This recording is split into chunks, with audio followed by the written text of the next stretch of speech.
Bismillahirrahmanirrahim. Alhamdulillah rabbil alamin arrahmanir rahim maliki yaumiddin. Iyyaka na'budu wa iyyaka nasta'in. Ihdinas siratal mustaqim. Shiratal ladzina an'amta 'alaihim ghairil maghdubi 'alaihim waladdallin. Amin. Bismillahirrahmanirrahim.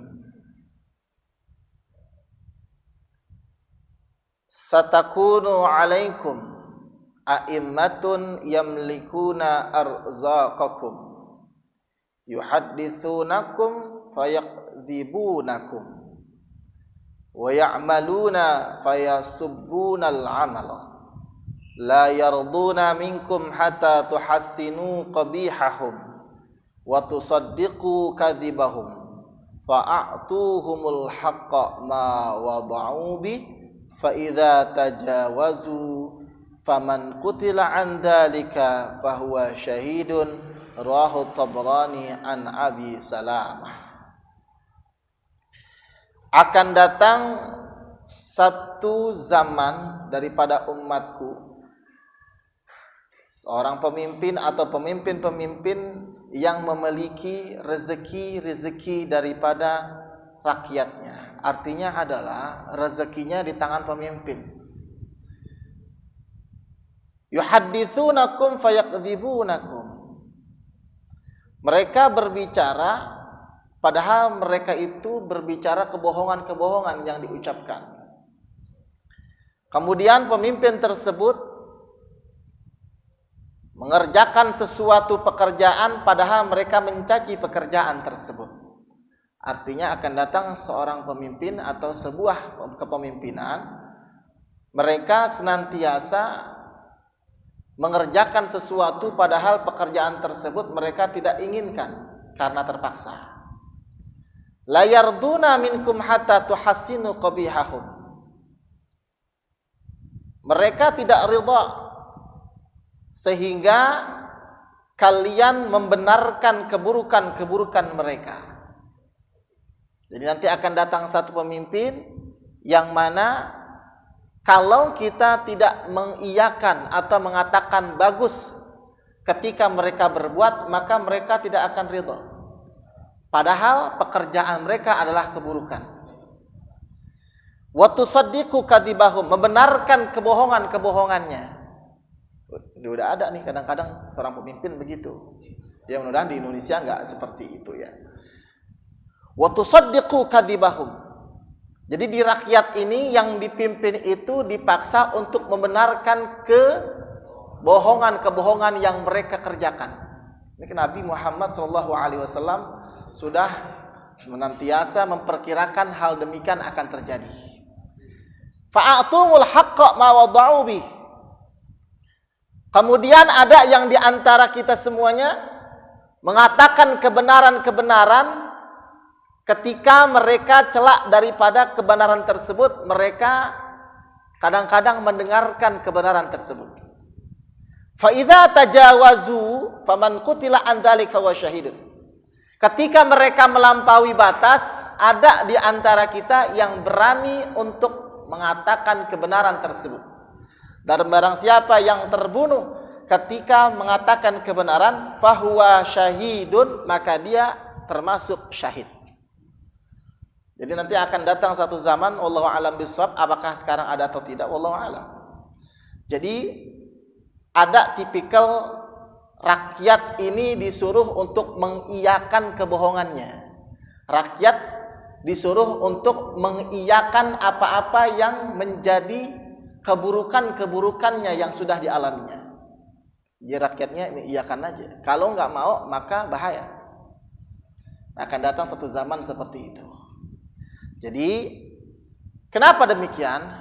Kita lihat bagaimana dulu pernah ada namanya Hitler.